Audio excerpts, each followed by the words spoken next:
This topic is titled Ethical and Socio-Cultural Issues in Sport, and this relates to the moral principles surrounding people involved in sport, particularly performers and participants. We're concerned with how the decisions made by performers reflect fair play and uphold the integrity of sport. There are four key terms for us to learn as part of this topic, and they include sportsmanship, gamesmanship, etiquette, and the contract to compete. Sportsmanship refers to fair and generous behaviour within sport. Shaking hands with an opponent or official following a match is one example of sportsmanship. Another specific example came in 2019, where Jonathan Busby was helped to the finish line of a 5 kilometre race in the World Championships in Qatar. Busby was suffering from heat exhaustion, but an opponent gave up on his own performance in order to get him across the line. Gamesmanship is when rules are bent or a player or a team use dubious methods to gain an advantage in sport. However, the rules aren't explicitly broken. In tennis, some players choose to grunt when they hit the ball. This can be seen as a way to put their opponent off their game and is therefore a form of gamesmanship.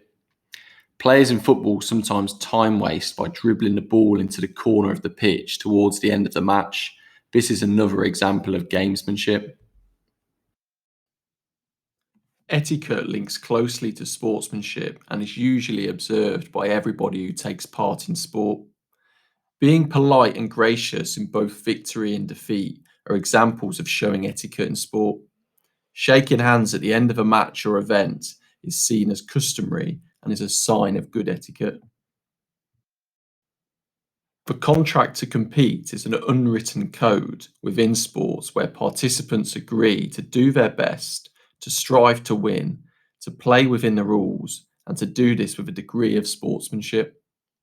If a performer took performance-enhancing drugs or deliberately cheated in sport, they would be disregarding the contract to compete. Doing your best is also part of the contract. In 2015, tennis player Nick Kyrgios was accused of deliberately losing points at Wimbledon after being upset with a decision of the umpire. This is another example of disregarding the contract to compete. You could be asked to define sportsmanship, gamesmanship, etiquette, or the contract to compete for your exam, or you could be asked to give examples of each. Make sure that you understand each term and that you can also give examples from several different sports.